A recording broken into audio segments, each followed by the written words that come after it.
하나님 말씀 보시겠습니다. 하나님 말씀은 사도행전 2장 33절부터 36절까지 말씀입니다.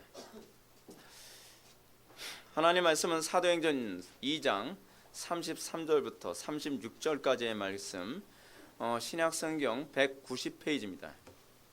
신약성경 190페이지 사도행전 2장 33절부터 36절까지의 말씀 찾으셨으면 제가 봉독하겠습니다.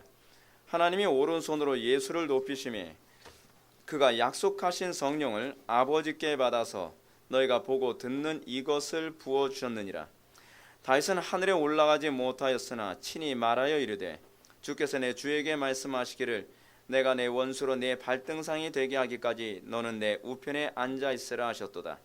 그런즉 이스라엘 온 집은 확실히 알지니 너희가 십자가에 못 박은 이 예수를 하나님이 주와 그리스도가 되게 하셨느니라 하니라. 아멘.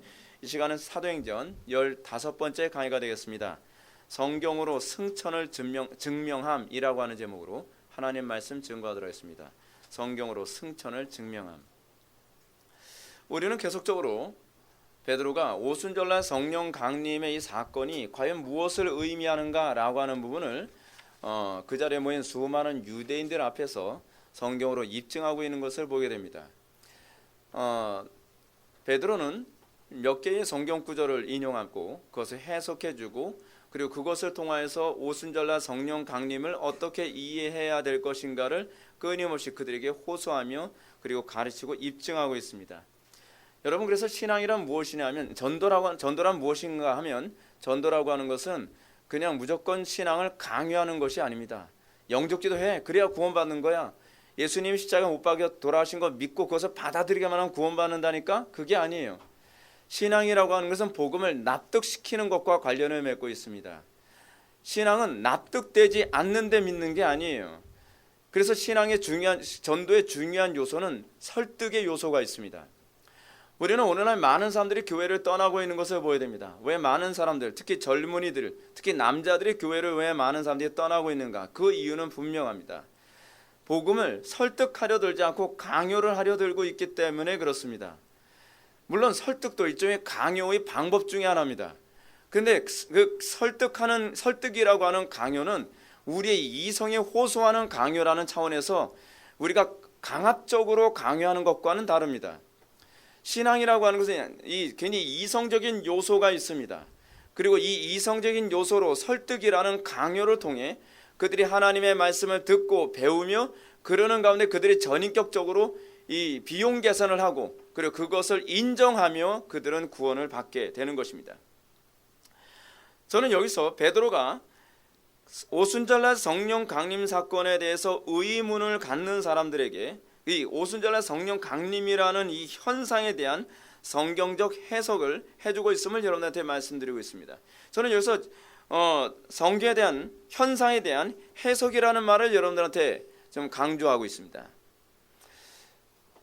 이 부분이 중요합니다. 진리란 현상보다는 현상에 대한 해석에 의해서 진리냐 진리가 아니냐가 결정되기 때문에 그렇습니다.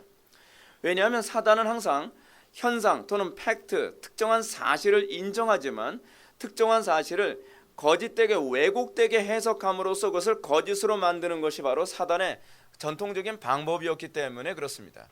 여러분들이 잘 알고 있는 것처럼 아담과 하와의 타락의 문제는 팩트에 대한 문제가 아니라 해석에 대한 문제입니다. 하와는 하나님께서 선악을 알게 하는 나무의 실과에 관해서 어떤 해석을 취하냐에 따라서 그가 타락하냐 타락하지 않느냐가 결정됐습니다. 팩트는 분명합니다. 사단은 팩트를 바꾸지 않았습니다. 하나님께서 동산 중앙에 선악을 알게 하는 나무의 실과와 그 생명나무의 실과를 세워놓으셨다라고 하는 그런 문제에 관해서는 인정을 합니다. 그러나 그 팩트를 어떻게 꼬아서 어떻게 해석하냐를 통해서 하나님에 대해서 완전히 다른 인식을 갖도록 만들었습니다. 자, 근데 오늘날 여러분, 우리 종교개혁의 문제가 무슨 문제인지 압니까? 제가 언젠가도 여러분한테 이 천주교 신자 청년을 제가 전도할 때 제가 그런 말을 했다 그랬죠. 종교개혁을 하게 된 이유는 무엇이냐면 성경에 대한 해석의 문제 때문이다 라고 제가 얘기를 했습니다. 동일한 성경, 여러분 천주교도 성경을 인정하는 것 같습니다. 표면적으로는 다 인정합니다. 성경이 정확무원 하나님의 말씀이라는 것 그들도 나름대로 인정을 합니다. 그런데 문제는 무엇이냐면 그들은 성경을 해석하는 데 있어서 우리와 다른 입장을 취하고 있다는 것입니다. 참과 거짓을 구분하는 가장 중요한 문제는 팩트의 문제가 아니라 팩트에 대한 해석의 문제입니다. 오늘날 우리나라 사회 안에서도 계속적으로 사람들이 분쟁하고 싸우고 다투는 수많은 문제, 뭐 때문에 그렇습니까? 무엇 때문에 사람들이 끊임없이 싸우고 다투고 분쟁합니까? 해석의 문제입니다.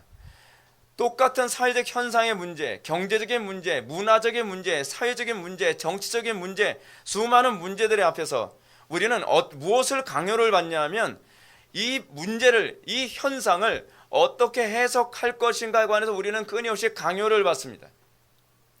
그리고 우리는 수많은 해석에 관한 문제에 관해서 어떤 해석을 선택할 것인가에 의해서 우리는 갈라지고 분열되어지고 갈등하게 됩니다. 그렇기 때문에 성경에 관심을 갖는 것이 무엇인가? 성경에 관심을 갖는 것은 항상 해석이라는 점을 기억해야만 합니다. 그래서 여러분들이 예수를 믿고 나면 환경이 바뀌는 것이 아니라 환경에 대한 해석이 바뀌는 것입니다. 그래서 동일한 환경 가운데서도 감사할 수 있는 사람이 됩니다. 동일한 환경 가운데서도 대처하고 행동하는 방식이 달라지게 됩니다. 그래서 사람들은 한 사람이 복음을 받아들였을 때 그가 변했다라고 얘기하는 겁니다. 그가 변했다라고 얘기하는 것은 자기에게 주어진 현상에 관해서 이전과 다른 해석을 그들이 받아들이기 시작했고 그 다른 해석을 받아들임과 동시에 그들은 다른 행동을 취했기 때문에 우리들은 그가 변했다라고 얘기하는 것이죠. 여러분, 우리가 소위 그 예언이라고 하는 개념이 과연 무엇입니까? 예언이라는 개념을 우리는 미래를 예측하는 것으로 주로 그렇게 이해를 합니다. 틀리진 않습니다. 근데 여러분 구약에서 궁극적으로 예언이라는 말은 그건 뭘 의미하는지 아십니까? 해석에 관한 문제입니다. 하나님께서 어떠한 일을 하신다는 것을 미리 예측하며 말하는 것은 어떤 면에서는 큰 의미가 없습니다. 문제는 미래에 일어나는 그 일이 어떤 의미를 갖고 있느냐가 중요한 문제 아니겠습니까? 여러분 단편의 예를 한번 들어봅시다. 여러분 요셉 사건에서 여러분 애굽의 왕 파라오가 꿈을 꿨습니다. 미래에 있을 일을 꿈을 꿨다는 거예요. 7년 풍년과 7년 흉작이라는 꿈을 꿨습니다. 근데 여러분 그것이 전부는 아니죠. 그 사건이 중요한 것이 아니라 그 꿈을 해석하고 그 꿈에 대한 의미를 바르게 아는 것, 그것이 예언입니다. 여러분 선지자들의 주된 업무는 그래서 무엇이었냐면 해석하는 업무였습니다. 선지자들이 주로 무슨 일을 했죠? 오늘날 그 당시에 이스라엘 안에 가뭄이 오거나 전쟁이 생기거나 그렇지 않으면 수많은 문제들이 생겼을 때 선지자들은 그 부분에 관해서 전략적인 어떤 현상을 얘기하지 않습니다. 그들은 그 현상의 의미가 무엇인지, 하나님의 의중이 무엇인지, 이것을 어떤 관점으로 보고 이해하고 해석해야 될 것인지를 제시한 것이 바로 선지자들이 한 것입니다. 여기서 참된 선지자와 거짓 선지자를 구분하는 기준이 됩니다. 똑같은 외국 큰 아수르나 바벨론의 침공을 맞이하고 있는 북이스라엘이나 남유다가 이 문제에 봉착했을 때 선지자들이 하는 일이 무엇이죠? 이것을 통해서 하나님의 뜻이 무엇인지 어떻게 해석할 것인가에 관해서 참 선지자와 거짓 선지자로 갈라지는 것 아닙니까? 그것이 여러분 구약에서 계속적으로 나오는 참 선지자와 거짓 선지자를 구분하는 중요한 해석 방법입니다. 그래서 여러분들이 잘 알고 있는 요셉은요, 꿈을 꾸는 사람이 아닙니다. 꿈을 해석하는 사람입니다. 우리는 자꾸 요셉이 마치 잠만 자면 맨날 꿈만 꾼 사람인 것처럼 생각을 하면서 난 꿈꾸는 은사가 있대요.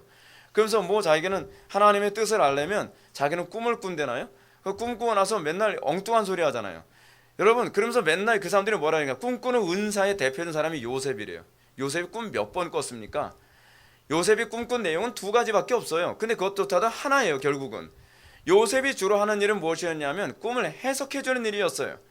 근데 이 문제는 다니엘에게서도 나타나죠. 다니엘이 하는 일이 무엇입니까? 해석해 주는 거죠. 현상에 대한 해석을 해주는 겁니다. 그 해석을 받아들일 것인가 받아들이지 않을 것인가는 이젠 타자의 몫이죠. 어느 시대든지 항상 설교자, 항상 선지자들이 하는 일은 끊임없이 하나님의 말씀으로 현실의 문제, 이 문제를 어떻게 해석할 것인가를 사람들한테 제공하고 그것을 받아들이거나 받아들이지 않는 것을 통해서 하나님의 진노와 심판의 여부가 결정되는 것입니다. 이런 차원에서 오늘날 강단 설교는 성경으로 현실을 해석해 준다는 차원에서 선지자 직무의 연장선에 있다고 할 수 있습니다. 여러분, 강단 설교는요, 선지자 직무로 하는 것입니다. 선지자 직무를 한다고 하니까 사람들이 자꾸 강단에서 그럼 목사님 예언해야 되는 거 아니에요? 왜 예언 안 하시죠? 그리고 또 어떤 이상한 이단 같은 데서는 그러잖아요. 우리는 예언 사역을 한대요. 무슨 예언 사역? 예언 사역은 설교가 예언 사역이에요. 근데 그 사람들은 강단에서 설교하면서 뭐라 얘기합니까? 제가 지난밤 기도를 하는데 하나님께서 환상을 보이셨대요. 환상을 보이셨는데 어떤 환상이냐 하면 뭐 천사들이 와가지고 뭐 북한을 공격하는 환상을 봤다나요? 그래서 뭐 몇 년 안에 뭐 북한 무너질 겁니다. 여러분, 그런 거 믿지 마세요. 그런 거, 서로 그것이 현실화됐다 할지라도 그것이 그런 식으로 해석된 문제가 아니에요. 북한이 무너졌냐 무너지지 않느냐, 그것이 중요한 문제 아니에요. 여러분, 우리는 간혹가다 이렇게 생각을 합니다. 어떤 사람이 기도를 해서 돈을 많이 벌었어요. 성공했어요. 성공을 한 게 중요한 게 아니죠. 돈을 많이 번 게 중요한 게 아니죠. 또 어떤 내가 원하는 대학에 들어간 것이 중요한 게 아니죠. 문제는 뭐예요? 해석이거든요. 어떤 사람은 좋은 대학에 들어가서 하나님의 영광을 나타내는 삶을 사는가 하면, 어떤 사람은 좋은 대학에 들어가서 좋은 배우자를 만나서 잘 먹고 잘 사는데 그게 심판일 수도 있단 말이에요. 중요한 건 현상이 아니에요. 우리가 해석에 관심을 갖지 않으니까 우리는 자꾸 뭐에만 추가하죠? 눈에 보이는 그 안락함, 성공, 출세, 해석에 관심 없는 이 문해충들에게 나타나는 전형적인 현상이에요. 현상에 관심이 없어요. 항상 내게 얼마나 많이 풍요가 주어지냐, 풍요 많이 주어졌으면 뭐라고 해석하죠? 나 복 받았다라고 해요. 아니에요. 그것이 오히려 심판일 수 있어요. 하나님의 유기일 수 있어요. 징계일 수 있단 말이에요. 근데 우리는 그걸 해석을 엉뚱하게 하죠. 오늘날 많은 잘못된 설교자들의 문제가 뭔지 아십니까? 교인들에게 있어서 어떤 사람이 고난을 당하고 있습니다. 고난을 당하는데 해석을 하는데 어떻게 해석을 해요? 당신이 보니까 돈 못 벌고 고난 당하고 어려움 당하는 거니까 심판받고 있대요. 징계받고 있대요. 이거 해석 잘못하고 있는 거죠.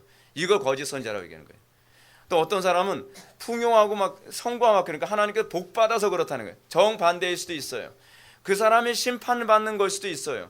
그리고 오히려 지금 고난 가운데 있는 사람이 자녀처럼 대우를 받느라고 하나님의 간섭 가운데 그가 복 가운데 있는 사람일 수 있단 말이죠. 이 모든 것을 성경으로 바르게 해석해 줄 때 그것이 참 선지자이고 거짓 선지자를 구분하는 중요한 시금석이 되는 것입니다. 이런 차에서 교회는 현실의 삶을 해석하는 문제에 있어서 세상 사람들과 구분됩니다. 저는 이 해석이라는 문제와 관련해서 그리스도인들은 세상에 나타나는 수많은 현상, 이 수많은 현상이라는 것은 정치와 경제와 사회와 문화와 종교적인 문제 또는 여러분들의 삶의 고난의 문제, 이 모든 문제에 있어서 세상과 분명히 구분된 입장을 취해야 된다고 저는 여러분들한테 말씀드리고 싶습니다. 우리는 오늘날 이 시대의 교회가 너무나 세상적인 판단력과 세상적인 철학적인 관점에서 해석하는 데 익숙해져 있습니다. 우리는 어렸을 때서부터 인본주의 교육을 받았고 그 인본주의 교육의 근거에서 우리에게 나타나는 수많은 문제를 그 인본주의적인 방법으로, 진화론적인 방법으로 또는 수많은 잘못된 방법으로 우리는 해석하는 데 익숙해져 있습니다. 그래서 우리는 우리의 삶 속에 어떤 문제가 발생하면 우리는 이렇게 얘기하기를 좋아하죠. 재수가 없어서 그래. 이걸 다 운명이야. 뭐죠? 성경적 해석을 하는 겁니까? 아니죠. 이거는 그만큼 우리가 운명론적으로 해석을 하고 있는 겁니다. 우리가 예수를 믿고 있게 됐다면, 우리가 거듭났다고 한다면 나의 삶 속에 나타나는 문제에 대해서 인격적인 해석을 해야죠. 왜 이런 문제를 일어나도록 하나님이 허락하셨는가? 우연은 없으니까요. 어떤 사람은 자기 삶 속에 나타나는 문제를 철학적으로 해석을 하려고 합니다. 그리고 어떤 사람은 과학적으로 해석을 하려고 합니다. 그래서 예수를 믿는다고 하는데 생각하거나 해석하는 방식이 어쩌면 불신자하고 똑같은지, 삶 속에 나타나는 수많은 문제들에 관해서 불신자들은 오히려 해석이 더 잘 돼요. 그래서 여러분 거기서 교통이라는 문제가 발생해요. 여러분들은 어떤 사람과 교통이 잘 일어납니까? 해석이 공감대가 형성되는 사람하고 교통이 잘 일어나지 않습니까? 어떤 특정한 팩트를 보고 그 팩트에 관해서 해석이 일치하는 사람들하고 친해지잖아요. 그것이 바로 여러분들의 신앙이에요. 우리의 신앙이. 그래서 여러분 사도신경에서 우리가 성도의 교통하심을 믿사오며 라고 하는 이 교통하심은 해석의 일치를 맛보는 사람들이라는 것을 의미합니다. 오늘날 교회가 자꾸 분열되는 이유가 무엇입니까? 해석의 일치가 없기 때문에 그렇습니다. 사회적인 문제, 종교 통합의 문제, 수많은 문제들에 관해서 어쩌면 해석을 하는데 철학적으로 해석하는데 그토록 익숙한지, 해방신학적으로 해석을 하고요. 그리고 이제 사회주의적으로 해석하고 실존주의적으로 해석을 합니다. 그리고 굉장히 자본주의적으로 해석을 하기도 합니다. 이 모든 해석하는 방법이 성경적이지가 않고 다 인본주의적인 방법에서 그 해석 방법을 끌어오고 있습니다. 그러면서 뭐라고 얘기하고 있어요? 나는 기독교인이다 라고 얘기합니다. 기독교인은 어디서 구분되느냐? 그 실체가 어디서 나타나느냐? 나의 삶 속에 나타나는 문제에 대한 해석의 태도에서 그 사람이 그리스도인이냐 아니냐가 여기서 구분되는 것입니다. 그래서 여러분 교회를 뭐라 얘기합니까? 만인 선지자라고 얘기하죠. 만인 선지자라고 얘기하는 것은 교회야말로 정말 성경의 근거에서 계시 의존적으로 사색하고 해석하는 존재들이기 때문에 그렇습니다. 그리고 이런 해석의 기초와 방향성을 잡아주도록 은사적으로 부름받은 사람이 누구냐? 그게 바로 목사예요. 목사의 직무는 무엇이냐면 성도들이 어떻게 삶 속에 나타나는 수많은 문제들을 성경적으로 해석할 수 있을 것인가에 관해서 그들에게 어떤 지식과 어떤 방향성을 제공해 주도록 부름받은 존재들입니다. 그렇기 때문에 목회자가 해야 될 가장 중요한 직무는 성경을 가르치고 성경에 의해서 삶 속에 나타나는 수많은 문제들을 바르게 해석할 수 있도록 그들을 도와야만 합니다. 이것을 제대로 돕지 아니한다면 세상은 타락하고 파괴되어지며 하나님의 영광이 땅에 짓밟히게 되는 것입니다. 이러한 관점을 염두에 두면서 우리는 베드로가 오순절날 성령 강림이라는 이 사건을 어떻게 해석했느냐에 관한 문제에 우리는 관심을 가져야만 합니다. 이제 우리는 지난 시간에 이어서 베드로가 오순절 성령 강림 사건과 관련해서 이거를 무엇과 이제는 관련해서 해석을 하냐 하면 이제는 승천교리와 관련해서 해석을 합니다. 33절 말씀을 다 같이 읽겠습니다. 시작.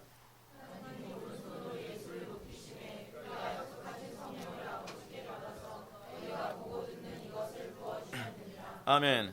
우리는 지난 시간에 이어서 베드로 사도가 오순절 성령 강림이라는 사건이 궁극적으로 의미하는 것이 무엇인가를 계속적으로 해석해주고 있는 것을 우리는 발견해야 됩니다. 여기서 우리는 베드로가 오순절에 임하신 성령 강림이라는 사건을 단순하게 설명하지 않습니다. 우리는 너무 쉽게 해석을 하죠. 오늘날 이 오순절 성령 강림 사건에 관해서 오리적인 해석이 많이 나오는 이유가 뭐냐면 피상적이고 표면적인 팩트만을 가지고 해석하려고 하기 때문에 그렇습니다. 특히 이제 오순절주의자들은 이 오순절 성령 강림 사건을 자꾸 어떤 부분에 비중을 맞춰서 해석을 하냐면 현상만을 가지고서 얘기하죠. 방언을 했다는 것. 그렇지 않으면 그들이 무슨 능력을 행했다는 것. 그들 통해서 많은 사람들이 예수를 믿게 됐다는 것. 뭐 이러한 어떤 외적인 어떤 현상만을 가지고 오순절 성령 강림 사건을 자꾸 해석하려 합니다. 굉장히 단순한 거죠. 굉장히 얕은 해석을 하고 있는 것입니다. 근데 정작 베드로는 그렇게 해석하고 있지 않아요. 왜 우리는 베드로 해석에 그토록 관심을 갖지 않나요? 베드로가 이것을 설명해 주고 있습니다. 베드로가 오순절 성령 강림 사건이 무엇을 의미하는지를 설명해 주고 있단 말이에요. 근데 우리는 왜 정작 베드로의 설명에 귀를 기울이지 않고 우리는 그 본문만을 가지고 자의적으로 해석함으로써 여기서 은사주의가 나오고 신사도 운동이 나오고 뭐 방언을 받아야만 구원을 받았다는 식의 이상한 해석들이 자꾸 침범에 들어오도록 만들고 마는 것일까요? 우리는 항상 성경을 해석하는 데 있어 신중함과 성령의 조명하심에 항상 우리는 의존되어져야만 합니다. 오늘 본문에서 베드로는 이 오순절 성령 강림 사건에 관해서 다양한 성경 구절을 인용하고 그것을 통해서 이 사건이 의미하는 바를 주관적으로 해석하는 것이 아니라 지극히 객관화시키고 있습니다. 이것은 성경에 근거가 있는 것이며 성경이 예전부터 어떻게 선지자들에 의해서 이것이 예언됐는가를 입증하고 있습니다. 베드로는 오순절 성령 강림 사건을 유대인들이 이해하도록 하기 위해서 이제까지 예수님의 순환, 죽으심, 부활이라고 하는 팩트를 설명하고 이제는 이것을 계속적으로 구약의 예언을 통해서 해석해주고 난 다음에 이제 마지막으로 다루는 소위 승천의 문제를 통하여서도 승천이라고 하는 팩트와 그것과 관련된 성경 구절을 통하여서 이 문제를 어떻게 이해해야 될 것이며 승천이라는 문제를 어떻게 해석해야 될 것인가에 관해서 지금 베드로가 얘기해주고자 합니다. 우리는 제가 왜 자꾸 이런 말씀을 드리냐면 예수님이 승천하셨다라고 하는 것에만 우리는 주로 관심을 갖지 승천이 무엇을 의미하느냐 단편적인 예를 들어서 우리가 지난 시간에 살펴봤던 것처럼 예수님이 부활하셨다는 거에만 우리는 관심을 갖지 그 부활의 의미가 무엇이냐에 대해서 이 해석에 관해서는 우리는 별로 관심을 갖지 않는다는 것이죠. 예수님이 부활하셨다는 건 뭘 의미해요? 첫 번째는 이것이 의미하는 바요, 예수님이 의롭다라는 선언이라 그랬죠. 왜 의롭다는 선언이라고 우리 해석이 가능하죠? 죄에 있는 사람은 살아날 수가 없기 때문에 그래요. 그가 살아났다는 것은 죄가 없다는 것을 성부께서 인정하셨다는 것이거든요. 그리고 두 번째로 예수님이 부활하셨다는 것은 무엇을 의미합니까? 우리가 또한 예수 그리스도와 연합되어지면 그렇게 같이 부활할 것이다 라고 하는 것을 우리들에게 얘기하는 것입니다. 그리고 이것이 의미하는 또 하나가 무엇입니까? 우리가 이제 죄와 사망의 권세를 이길 수 있게 되었다, 그것을 의미합니다. 그래서 우리는 하나의 팩트에만 관심을 갖고, 그리고 그 팩트를 우리가 사람들한테 말하는 것에만 관심을 갖는 것이 아니라 그 팩트의 의미가 무엇인지를 깊이 있게 파헤치며 접근할 줄 아는 그런 태도, 이 진중함이 우리들에게 필요합니다. 그래서 여러분, 어느 시대든지 기독교인을 하게 되면 기독교는 어떤 존재인가? 가벼운 존재가 아니에요. 여러분, 우리가 조은번의 철로역정 제가 자주 언급하지만 무지의 특징이 무엇입니까? 가볍죠. 지식을 나열하고 다른 사람들에게 자기 지식 자랑하는 것만 좋아했지 그의 삶 속의 진중함과 하나의 문제에 관해서 신중하게 해석하고 나에게 적용할 줄 모르는 태도, 그것이 여러분 무지의 특징이라고 번연히 폭로하지 않습니까? 왜 그렇습니까? 우리는 애당초부터 구원받을 때서부터 우리는 아주 굉장히 심각하고 진중하게 복음을 받아들였고 그 가운데 우리는 성경이라고 하는 해석적 태도를 우리가 견지하게 됐기 때문에 그렇습니다. 오늘 본문 이 오순절 성령 강림 사건은 단순히 은사가 주어진 사건이라든지 능력을 받게 된 사건으로 해석할 문제가 아닙니다. 표면적으로만 본다면 단순해 보이는 이 사건은 반드시 복음 전체를 이해해야만 이해할 수 있는 것이라고 베드로는 설득하고 있습니다. 그럼 왜 이 사건을 이해하기 위해서 복음 전체를 이해해야 한다고 하는 것이겠습니까? 그 이유를 베드로는 이렇게 얘기합니다. 하나님이 오른손으로 예수를 높이심에 그가 약속하신 성령을 아버지께 받아서 너희가 보고 듣는 이것을 부어 주셨느니라 라고 얘기해요. 여러분, 성령 받음이 이들이 120문도가 성령을 받은 것이 무엇과 관련을 맺고 있다고요? 예수님의 죽으심, 순환과 죽으심과 부활과 승천이 다 관련을 맺고 있고 이것의 결과가 성령이 부어진 거라고 설명하고 있는 거예요. 굉장히 체계적으로 설명을 해주고 있죠. 근데 여기서 베드로의 선언은 강히 충격적입니다. 왜냐하면 베드로는 여기서 예수님이 하나님으로부터 높임을 받았다라고 얘기하고 있어요. 예수님을 사람이라고 한다면 납득하기가 상당히 어려운 부분이죠. 그런데 그것만이 아니라 예수님이 성령을 하나님으로부터 받아서 보내신 주체라고 얘기하고 있습니다. 성령은 하나님이시거든요. 근데 이 하나님을 보내신 주체다라고 이렇게 그들에게 설득하고 있어요. 여러분, 자칫했다가는 신성모독죄로 돌에 맞아 죽기 똑참인 사건 아닙니까? 베드로는 지금 예수님이 하나님으로부터 오른손으로 높임을 받았다라고 얘기하는데 이것이 의미하는 바가 무엇인가?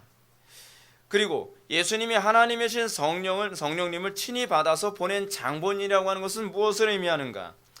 그래서 우리는 이 두 가지 사건에 관해서 우리는 먼저 해석을 해야만 합니다. 첫 번째, 예수님이 하나님의 권세를 위임받았다는 얘기입니다.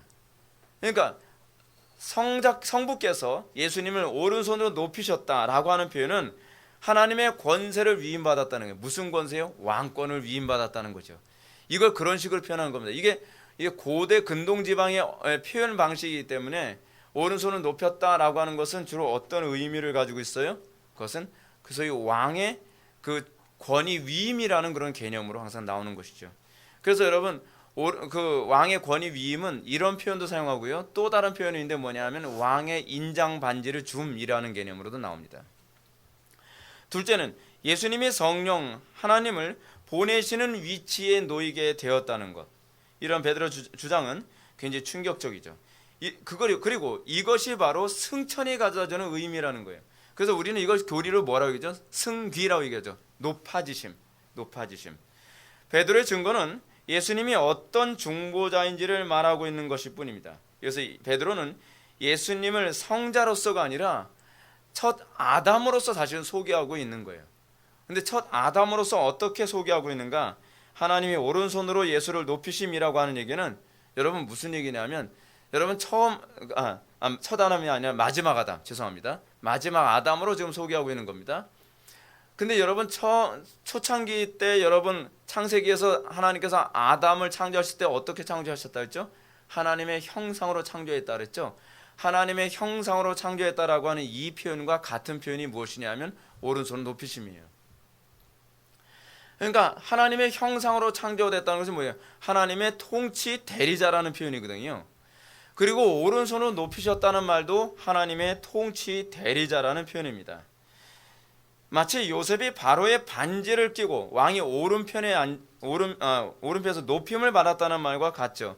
그래서 이런 창세기 42장 40절에서는 이렇게 표현합니다. 너는 내 집을 다스리라. 내 백성이 다 내 명령에 복종하리니 내가 너보다 높은 것은 내 왕좌뿐이니라 라고 한 말은 바로 예수님을 오른손 높이셨다라는 말과 동일한 개념으로 이해할 수 있습니다. 자, 그런데 이렇게 하나님께서 마지막 아담이신 예수님을 높이셔서 하신 일이 무엇인가? 뭐예요 그게? 하나님께서 그를 높여셔서 하신 일이 무엇이냐면 그가 약속하신 성령을 아버지께 받아서 너에게 보고 듣는 이것을 부어주셨느니라는 겁니다. 그래서 여러분 성령 받음은 성부의 사역이에요? 성자의 사역이에요? 성자의 사역이에요. 우리가 성령 받으심에 관해서 생각할 때 우리 굉장히 막연하게 생각하는데 막연하지 않아요.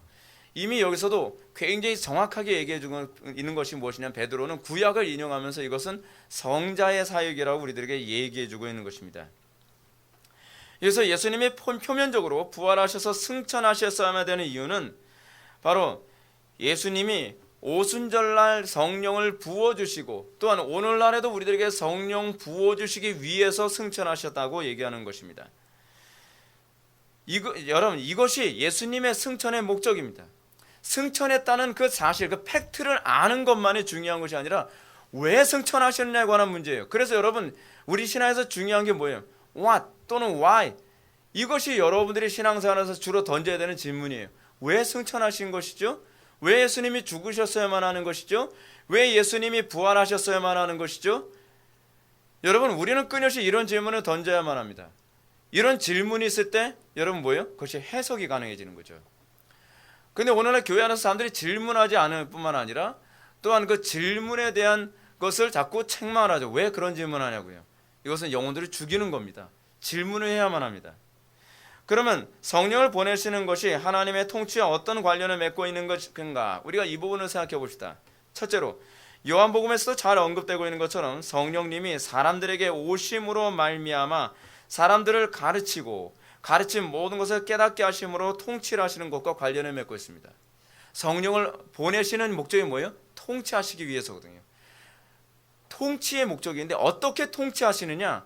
어떻게 통치하신다고요?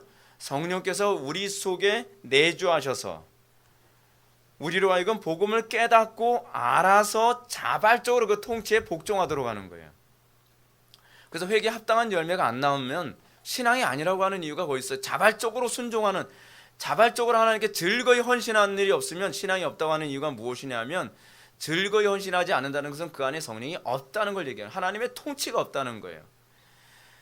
그렇기 때문에 이것과 관련해서 요한복음 14장 26절은 이렇게 얘기합니다. 보혜사 곧 아버지께서 내 이름으로 보내실 성령, 그가 너에게 모든 것을 가르치고 내가 너에게 말한 모든 것을 생각나게 하리라. 성령께서 가르치고 생각나게 하시는 이유가 뭡니까? 뭐 때문에 가르치고 생각나게 하는 거예요? 잘난 체 하라고요? 그거 아니죠. 남들 잘 가르치라고요? 그 문제가 아니에요. 하나님의 통치를 따르도록 하기 위해서요. 이거를 우리는 다른 말로 뭐라 하면 깨달음이라고 해요. 깨달음. 성령의 조명이라고 얘기하죠. 여러분 성령의 조명하심을 받았느냐 받지 않았느냐 우리가 알 수 있어요 없어요? 객관적으로 알 수 있죠. 어떻게 알 수 있어요? 그가 순종하는 것으로 알 수 있죠. 그가 순종하지 않는다고 한다면 사실 조명이 없는 거예요. 저 깨달았는데요. 깨달았는데 왜 순종이 없죠?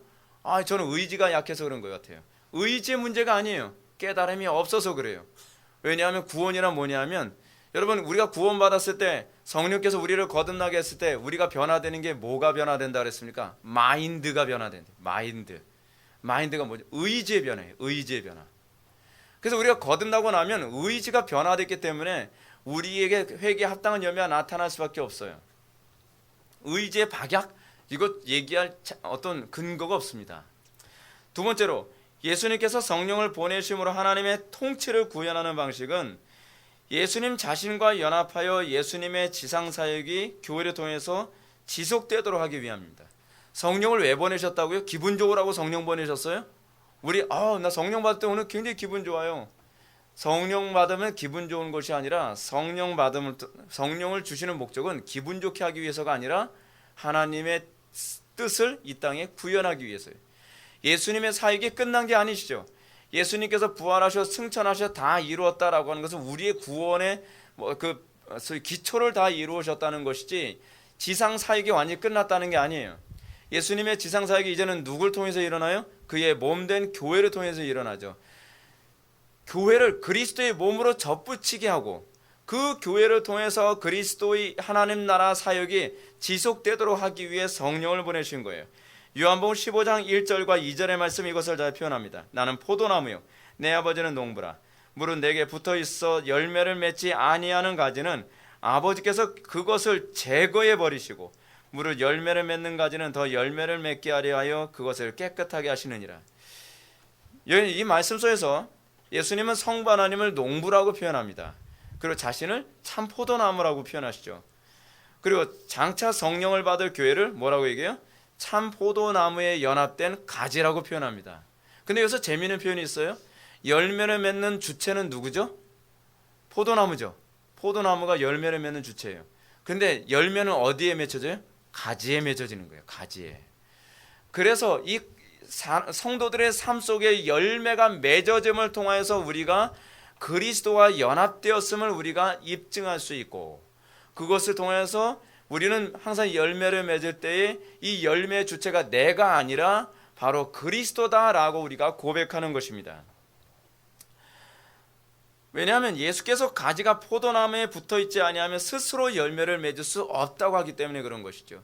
근데 우리는 자꾸 열매를 내가 맺는 것이라고 자꾸 착각을 하는 거죠. 내가 맺으려고 하면 어떤 현상이 나타나요? 자꾸 내가 하나님을 의지하기보다는 내 의지력만 자꾸 사용하려고 하죠. 근데 여러분들이 성령에 의해서 그리스도 안에서 열매를 맺으려고 하면 자꾸 어떻게 하게 돼 있어요? 기도하게 돼 있죠. 은혜를 구하게 돼 있죠. 항상 성령 안에 거하려고 애쓰게 되겠죠. 그러면서 열매는 그리스도의 관계 안에서 맺어지는 것이지 의지의 결과로 맺어지는 게 아니에요. 잘 기억하십시오. 열매는 그리스도의 관계 안에서 맺어지는 거예요. 관계가 끊어지면 그 사람의 의지가 아무리 강해도 열매는 맺어지지가 않아요. 그래서 저는 왜 열매가 없는지 모르겠어요 라고 얘기한다면, 열매가 안 나타난 이유는 관계에서 찾아야 되지 내 의지에 박약함에서 찾아야 될 문제가 아니라는 것입니다. 세 번째로 오순절날 성령 강림은 예수님께서 영원한 이스라엘의 왕으로 통치 사역을 감당하시는 것을 의미합니다. 왜 오순절날 성령을 보내셨죠? 그 이유가 뭐라고 지금 가르치는 것입니까? 하나님께서 영원한 통치를 행하시기 위해서예요. 누가복음 1장 23절에서 천사가 이렇게 얘기하지 않았습니까? 예수님의 탄생을 예언하면서 이렇게 얘기합니다. 영원히 야곱의 집을 왕으로 다스릴 것이며 그 나라가 무궁하리라. 영원히 다스리는 왕. 근데 그 영원히 다스리는 그 예수님이 어떻게 영원히 다스리시느냐? 그분이 몸으로 계속 영원히 사시면서 국가를 운영하듯이 하는 것이 아니라 예수님이 부활 승천하셔서 성령을 보내심으로 보이지 않는 나라를 만드시는 거예요. 전 세계적으로 보이지 않는 나라, 하나님의 나라를 만드셔서 그 하나님의 통치가 영원히 일어나게 되는 것입니다. 그것을 위하여서 오순절날 성령을 보내신 거예요. 자, 그러면 이제 베드로는 이러한 자신의 주장이 구약 성경의 가르침에 충분한 근거가 있는지 입증해야 됩니다. 이것이 항상 베드로가 취했던 태도입니다. 그는 이것을 입증하기 위해서 시편 110편 1절 말씀을 인용합니다. 오늘 본문 말씀 34절과 35절의 말씀을 한번 보실까요? 다 같이 읽겠습니다. 시작. 다윗은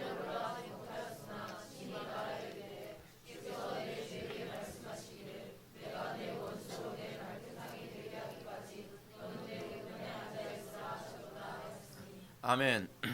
이번에는 베드로가 정확하게 잘 인용을 했어요. 그래서 제가 시편 110편 1절 말씀을 한번 찾아봤는데 오늘 본문 말씀과 똑같이 인용을 했어요. 그래서 여기에 관해서 여러분들에게 설득하거나 이해시킬 필요는 전혀 없게 됐어요. 근데 여러분 여기서 우리가 베드로의 태도를 가만히 보십시오. 베드로는 항상 추측으로 얘기하지 않습니다. 어떤 분에서 해석을 할 때 항상 베드로는 성경으로 얘기합니다. 성경의 근거로 얘기합니다. 이것이 우리 개혁주의가 추구하는 바입니다. 개혁주의는 항상 성경적 근거가 있느냐에 항상 관심을 갖습니다. 개혁주의는 칼빈이 얘기했던 것처럼 성경이 가라고 하는 데까지 가고 성경이 멈추라는 데서 멈추며 성경이 침묵하는 데서 침묵하는 태도를 견지합니다. 우리 개혁주의는 그렇게 탄생한 것이 개혁주의입니다. 철저히 성경주의를 추구합니다. 우리는 이 베드로의 그 논증에서도 우리는 칼빈주의자들의 전형적인 태도를 그대로 발견해야 됩니다. 베드로는 어떤 추측이나 궤변을 늘어놓으면서 억지로 사람들에게 자기의 생각을 강요하지 않습니다. 억지로 믿으라고 하지 않습니다. 설득이라는 방법으로 이성에 강요하는 것이지 무대포로 사람들한테 종교를 강요하고 무력으로 강요하는 태도를 견지하지 않습니다. 우리는 간혹가다가 기독교는 신앙을 강요하지 않는다고 생각하는 경향이 있는데 여러분 그것도 저는 별로 바람직한 입장은 아니라고 생각을 합니다. 강요라는 방식이 다르다는 것뿐입니다. 우리는 강요를 할 때 물리적으로 강요하는 것이 아닙니다. 억압적으로 강요하거나 그렇지 않으면 칼로서 칼을 받을래 꿀안을 받을래 그런 식으로 우리는 우리의 신앙을 강요하는 것이 아니라 우리는 신앙을 강요하는 방식이 우리의 거룩한 삶을 통해서 강요를 하는 것이고 또 하나 뭐냐면 하나님의 말씀을 그들에게 설득하는 방식으로 강요를 하는 것입니다. 이성의 호소를 하면서 강요를 하는 것이죠. 우리는 그렇게 해서 신앙이 전수되어집니다. 그것이 성경의 가르침입니다. 그러면 베드로가 여기서 주장하는 바가 무엇입니까? 베드로는 시편 1절에 기록된 다윗의 시편을 다음같이 인용했습니다. 다윗은 하늘에 올라가지 못하였으나 친히 말하여 이르되 주께서 내 주에게 말씀하시기를 내가 내 원수로 내 발등상 발판을 얘기하는 겁니다. 제가 이 개역 개정 번역에 대해서 또 불만을 갖게 만드는 부분이 이건데 아니 시편에서는 발판이라고 번역했으면 여기도 발판으로 해줘야 좋잖아요. 근데 거기서 발판이라고 해놓고 여기서 또 발등상이라고 번역을 했어요. 그래서 하여간 제가 잔소리를 안 할 수가 없어요. 하여간 내 발판이 되게 하기까지 너는 내 우편에 앉아 있으라 하였더라 라고 이제 베드로가 얘기합니다. 여기서 베드로의 논증이 매우 흥미롭습니다. 여기서 베드로는 다윗이 분명히 승천을 언급했지만 정작 자신은 승천 못하지 않았냐라는 논리로 입증합니다. 자신이 승천 못했다면 이건 틀림없이 예언이 아니겠느냐. 그리고 이것은 틀림없이 다른 어떤 대상, 어떤 왕을 염두에 두고 있는 것이 아니겠느냐. 그 메시아. 그런데 역사 안에서 승천한 분은 딱 한 분, 그 왕이 한 분밖에 없는데 그분은 바로 예수님이시니 이 본문이 예수님을 얘기하는 것이 틀림없다라고 그렇게 입증합니다. 이것은 우리가 지난 시간에 살펴봤던 시편 16편 8절부터 11절의 말씀을 인용하며 입증했던 방식과 동일한 방식이죠. 당신의 거룩한 자로 썩음을 당치 아니하실 것. 근데 다윗은 썩었어요? 안 썩었어요? 다윗은 썩었죠. 무덤에서 썩었으니 그러면 다윗을 의미하는 것이 아니다. 그럼 그 누구를 의미하는가? 바로 메시아이신 예수 그리스도를 의미하는 것이다 라고 논리적으로 설득합니다. 이렇게 함으로써 구약에서 예언한 메시아는 반드시 승천한 자여야만 하며 이렇게 죽었다가 썩음을 당하지 않고 승천하신 분은 예수님만이 유일한 존재이므로 예수님만이 진정으로 구약에서 예언한 메시아다라고 하는 것을 논리적으로 입증해 나가고 있습니다. 여러분 또 승천하게 되면 엘리야 승천했잖아요. 엘리야는요 그렇게 승천한 사람이 아니죠. 그렇죠? 그는 죽었다가 살아난 개념이 아니에요. 그냥 승천한 사람이에요. 그런 차원에서 여기에 부합하지가 않는단 말이죠. 이렇게 완벽하게 오순절 성령 강림을 예수님의 순환과 죽으심과 부활과 승천으로 기가 막히게 논증한 베드로는 최종적으로 그들의 죄가 얼마나 무겁고 두려운 것인지 그것을 이제 얘기하고자 합니다. 36절 말씀 다 같이 읽겠습니다. 시작.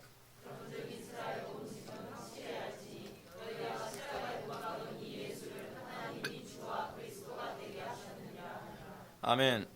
그래서 베드로의 논증은 부활과 승천을 통해서 예수님이 새로운 신분이 되었다고 말하기보다는 예수님께서 주와 그리스도이심이 이것을 통해서 입증됐다고 얘기합니다. 제가 방금 전에 말씀드렸던 것처럼 이것이 입증된 분은 예수님이 유일합니다. 왜냐하면 구약에서도요 여러분 죽었다가 살아난 사람들은 여럿 있습니다. 근데 죽었다 살아났는데 그가 썩음을 당했죠. 대부분요. 결국은 다 썩음을 당했습니다. 그들 중에서 승천한 사람이 없단 말이에요. 근데 구약에서 승천한 사람이 있어요. 승천한 사람이 있는데 그 사람들은 죽었다가 썩음을 당치 아니하고 살아나서 승천한 사람은 또 없어요. 그들은 승천하되 죽음을 맛보지 않고 그냥 승천한 거예요. 근데 예수님의 케이스는 죽으심을 맛보고 부활하셔서 승천하셨다고 하는 이 두 가지 필요 충분 조건을 다 만족을 채우시죠. 그래서 예수님만이 유일하게 주와 그리스도다라고 입증하는 데 있어서 어떤 반박도 허용할 수가 없는 것입니다. 그래서 주라는 말은 헬라어로 퀴리오스라고 얘기하죠.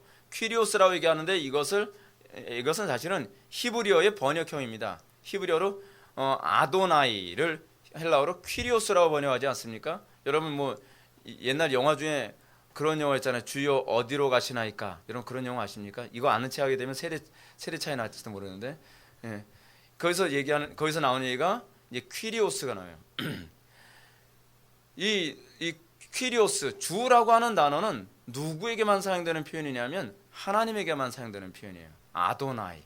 이 아도나이라고 하는 말은 여호와라고 하는 성어를 함부로 입에 올릴 수 없기 때문에 그들이 여호와라고 하는 단어가 나오면 그걸 뭐라고 불렀어요? 아도나이라고 이렇게 불렀어요. 주라고 이렇게 불렀단 말이에요. 그래서 예수님이 주가 되었다라고 하는 말은 신약에서 항상 뭘 의미하냐면 하나님이 되었다라는 표현입니다. 근데 또 베드로가 여기서 예수님이 그리스도이심을 언급했는데 그리스도라는 말은 헬라어로 뭐예요? 히브리어로 뭐예요? 메시아, 마샤흐라고 하죠. 마샤흐.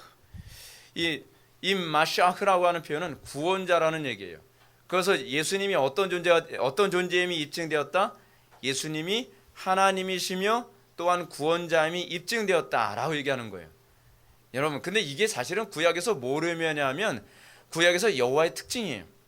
여호와는 하나님이세요. 그러니까 나는 전능자라, 주다라고 하는 이건 전능자다라고 하는 의미를 내포하거든요. 근데 그 전능자이신 하나님은 항상 이스라엘의 구원자죠. 그렇죠? 그래서 여호와의 전쟁에서 항상 이스라엘의 구원자로서 하나님이 나타나지 않습니까? 예수님은 바로 그 구약의 이스라엘의 여호와임을 이런 식으로 표현하고 있는 것이기도 합니다. 자, 그런데 베드로는 이러한 예수님을 이스라엘 온 집이 십자가에 못 박았다라고 고소를 합니다. 베드로의 표현에 주의하십시오. 그래서 유대인들, 너희들이라고 얘기하지 않습니다. 뭐라고 표현하죠? 이스라엘 온 집이라고 얘기합니다. 여러분, 그 사람들이 이스라엘입니까? 유대인이죠.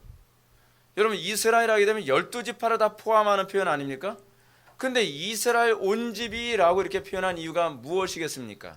이게 굉장히 중요한 문제예요.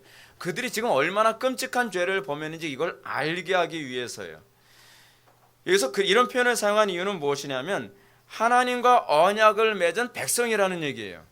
너희들은 하나님과 언약을 맺은 백성이다 라고 얘기하는 겁니다.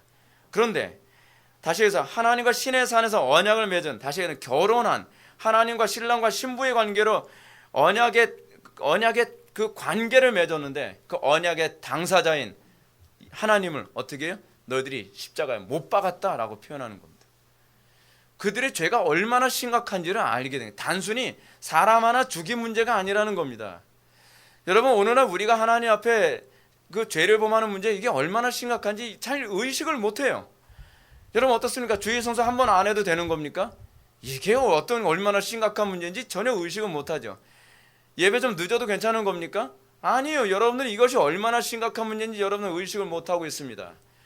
여러분들은 예배를 대충 해도 됩니까? 아닙니다. 이것은 여러분들이 이 죄가 얼마나 끔찍하고 얼마나 심각한 문제인지 여러분들이 알지 못하는 것입니다. 지금 유대인들의 죄의 심각성을 지금 베드로는 폭로하고 있는데 당신들은 단순히 선지자 한 명 죽인 그 문제가 아니다라고 얘기하고 있는 겁니다. 당신은 지금 이스라엘 온 집이 죄를 범했다, 십자가에 못 박았다라고 하는 얘기는 언약의 당사자이신 하나님을 죽인 일과 마찬가지다라고 얘기를 하고 있는 것입니다. 지금 베드로는 이들의 위선됨을 뭐라고 폭로하는가?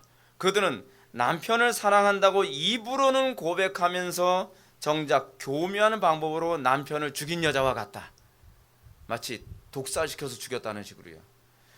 그들은 하나님을 경외하며 하나님의 도우심만 바란다라고 입버릇처럼 말하지만 정작 하나님이 오셔서 그들에게 도움의 손길을 내밀자 잔인하게 죽은 자들이다 라고 그렇게 얘기하고 있는 겁니다. 여러분, 이들의 죄의 문제는 심각한 겁니다. 이들은 단순히 어떤 사람 하나를 죽인 살인죄의 문제가 아니라 하나님 언약의 당사자이신 하나님을 죽인 죄를 범하고 있는 것입니다. 사랑하는 성도 여러분, 이 모습이 오늘날 이 시대 교회의 모습이 아닌지 여러분 생각해 봐야만 합니다. 이 시대 우리의 정화상 아닙니까? 우리야말로 영적인 이스라엘의 집이 아니고 무엇이겠습니까? 우리가 영적인 이스라엘의 집이라고 하면서 우리는 과연 어떤 태도를 견지하며 살아가고 있습니까? 우리는 날마다 하나님을 십자가에 못 박듯이 우리가 살아가고 있지 않습니까? 언약 파기하기를 밥 먹듯이 하는 정도가 아니라 언약을 우리에게 체결하기 위해서 성실하게 우리에게 행하시는 그 하나님에 대해서 우리는 오히려 그 십자가에 못 박고 죽이는 일을 우리는 동일하게 반복하고 있지 않느냐 하는 것입니다. 사랑하는 성도 여러분, 우리가 오늘 시간 계속적으로 사도 베드로에 의해서 정말 이 오순절 성령 강림 사건이 무엇인지 우리는 살펴보았습니다. 근데 베드로가 계속적으로 얘기하는 것이 무엇입니까? 오순절 성령 강림 사건은 단순히 기분 좋은 날, 구원의 날이 아니라 회개하지 않는 자에게 하나님의 크고 두려운 진노와 심판이 시작됐음을 알리는 것이다. 그리고 너희들이 그 심판의 대상임을 입증하는데 너희들이 바로 그 언약의 당사자이신 하나님을 십자가에 못 박은 것이다 라고 그들을 설득하고 있는 것입니다. 그렇기 때문에 우리가 다음 시간에 살펴볼 구절에서 무엇이 나오는 겁니까? 우리가 어찌할꼬 하며 회개하는 현상이 나타나는 것입니다. 그들의 죄악이 얼마나 끔찍한지 자각하게 되는 것입니다. 여러분들 심령 속에 동일한 호소가 나오기를 바랍니다. 동일한 탄식이 나오기를 바랍니다.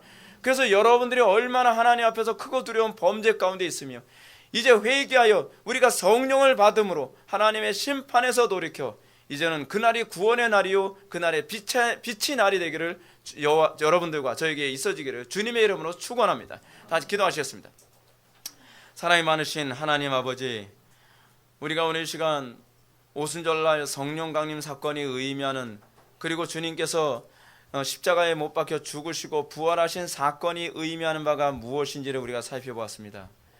아버지 하나님, 우리가 얼마나 끔찍한 죄인인지 알게 되었고 우리가 얼마나 심각한 범죄를 저지른 존재인지 알게 되었습니다. 아버지 하나님, 그러나 아는 것으로 끝나지 않게 해주시고 우리가 그리스도와 연합됨으로 말미암아 그리스도의 생명으로 우리의 삶 속에 날마다 열매가 풍성히 맺어지게 하여 주옵소서. 모든 것 주님께 의탁합니다. 우리에게 믿음을 더하여 주시고 날마다 회개에 합당한 열매를 맺게 하여 주옵소서. 예수님의 거룩하신 이름으로 기도하옵나이다. 아멘. 우리 다 일어나서 우리 찬송